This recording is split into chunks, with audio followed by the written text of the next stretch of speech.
Hey folks, I know I messed up last week. I was I was in a lot of pain, so I was on a lot of medications to help me deal with pain and deal with because I had a big bad case of tennis almost healed, but not quite there. Um, but let's get into what I was going to discuss: the history of the Mini Cooper.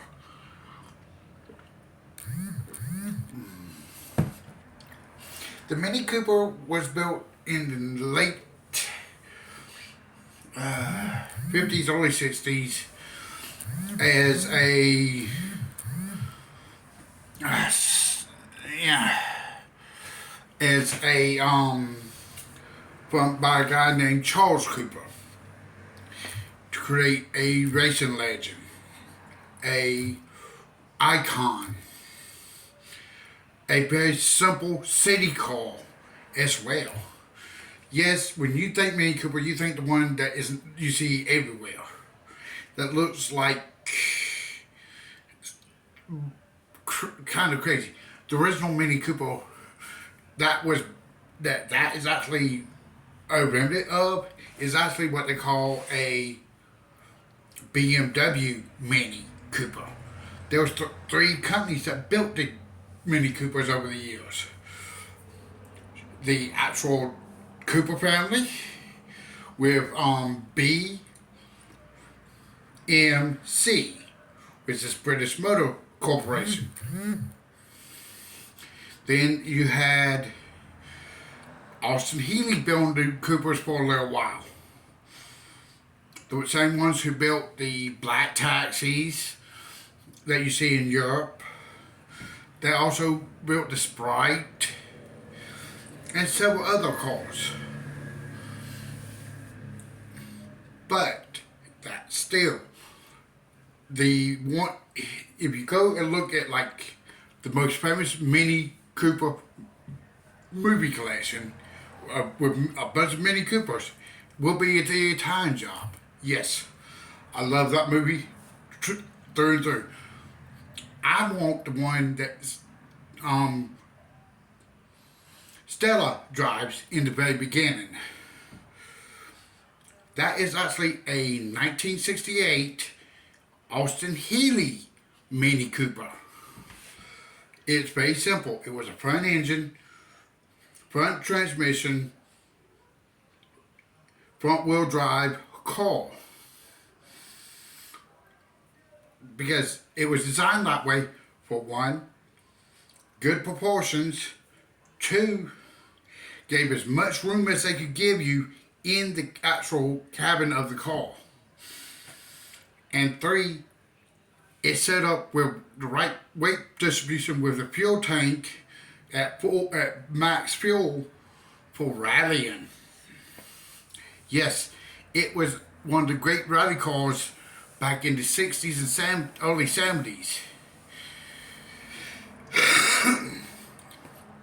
It has a racing legend being a good rally car. Class C Parzat rally car. It was also, but as I was, and it also was a good everyday car. It gets you around. It didn't have very much horsepower. It only had like 51, 52 horsepower in the original one. The ones from BMWs in the triple digits. The original BMW, original Minis from John Cooper Works only had 60 horsepower at top max.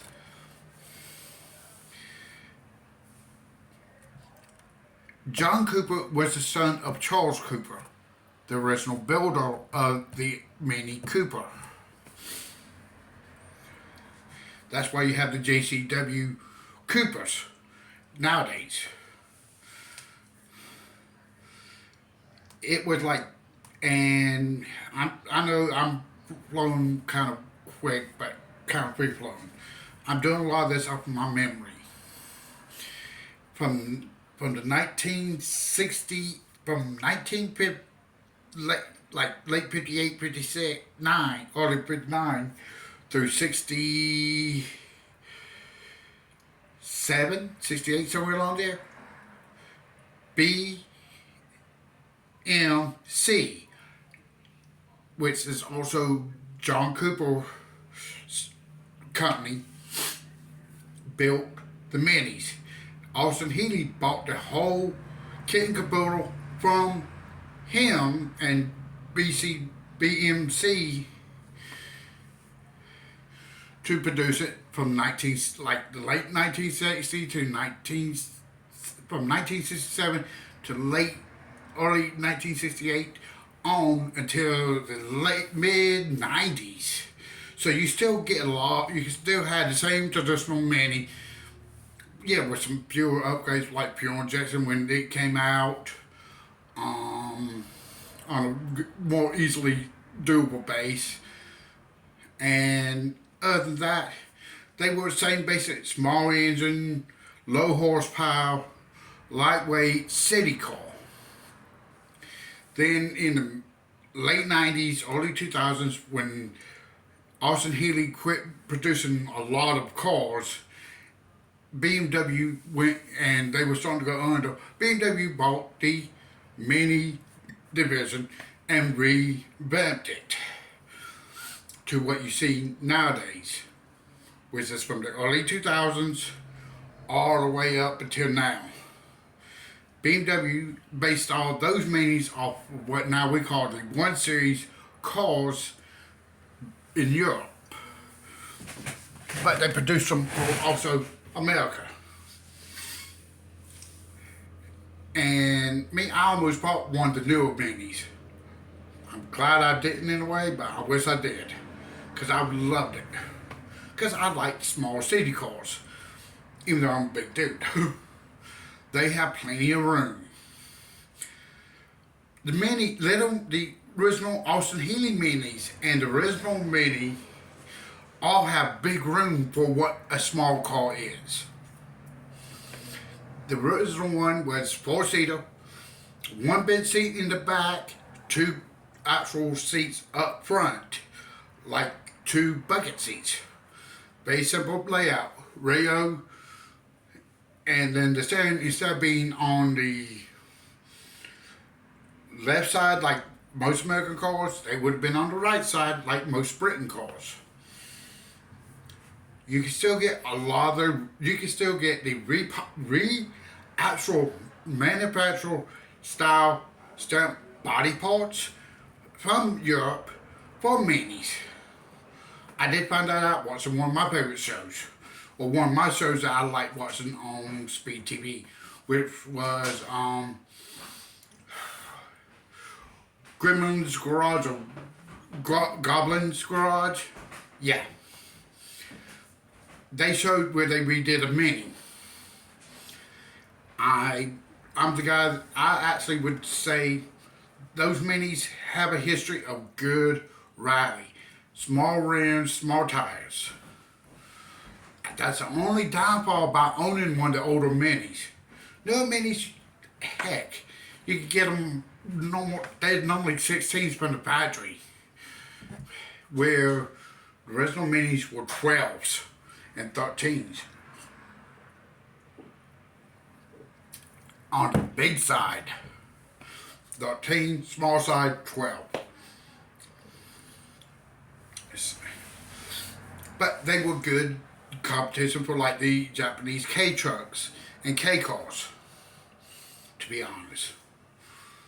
Small displacement and everything else. You can go and look a lot of this stuff up. I'm going to be honest. What they put on the Mini Cooper website, for its history, it does not say the complete history. I know that.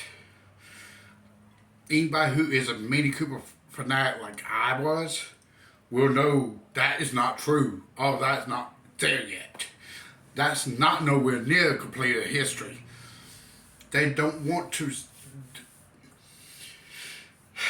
They don't like showing that they bought something out. And now, options. Two different rim options. A not really alloyed, but it was a steel alloyed combo, which is a very beautiful rim. And then they had the regular steel rims, like under most of your hubcaps on most of your new cars. Those were the only two options for those cars, as far as rim wise. Sizes were 12 and 13-inch rims for the original. Now it's 16, 17, and 18. Three different options. Older one, you can only get in like standard British colors. New ones, you can get the standard British, you get the standard set of colors. Plus you have the option to paint the roof any color, to any of the standard colors to offset your actual body color. Or you can get a flag on top. Same thing with your mirrors. Where the older ones were mirror wise, you only have one option, and that was the little round one that you can just basically use as a regular mirror that's chrome. Roof was always white. Motor wise, older ones only had two options. The newer ones have only three options. But the horsepower rating is what makes the difference. And the newer one does have an option either of a supercharger or a turbo you can put on it. Where the original one, you only could put a turbo on it. But that's a whole pain in the butt. Excuse me. You can sit there and nowadays with the older ones you can have their bodies were made of aluminum, the newer ones are made of steel, thin, but still steel. Interior wise, you have so many options on the interior of the newer ones, where the older ones you didn't have much of an option. It came with a 4-speed straight drive transmission with very minimal aspects. Not even really a radio at the beginning of them. You didn't have the option of automatic like you do with the newer ones. You don't have the option of power steering. They did not come with no power steering, no power brakes, 4-speed manual. I mean, it was not a car for the faint of heart. Because even though it was lightweight, it was quick. Even though it was low horsepower.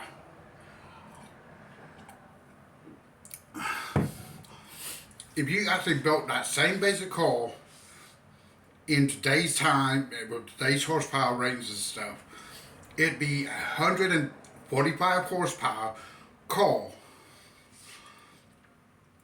that weighs right at 2,000 pounds and comes with a 6-speed instead of a 4-speed, and no power options of any type. It'd be manual windows, manual door locks, manual transmission, non-power steering, non-power boosted brakes. I mean, all the luxuries, what we consider a standard option, would not come on it. It was that bare bones, and it would be cost roughly the same amount as a 2012 Versa, brand new, cost wise, under $15,000. That's how bare bone basic it would be. It'd be good little car to get around in. It actually closest thing to what the Mini used to be is the smart cars. The 4.2 smart cars from Mercedes. That's the closest thing to what you would get to it.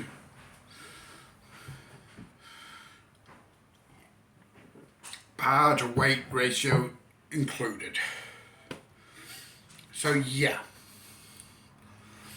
it, and if you want more information about how to get a Mini that is not one of the new ones, but an older one, yes, I know how to do that. I'm actually thinking about that by getting a Mini and restoring it and putting in a new off the wall crazy idea of updating the engine and drivetrain package to something newer. But it will be a Mini outside, so it will be fun. But I'll talk to y'all later, and that you welcome and thanks for listening to the history of car options and cars. And I will talk to you. And I know normally I try to show off cars, but today I'm still hurting. I don't feel good. So sorry about my unusual content.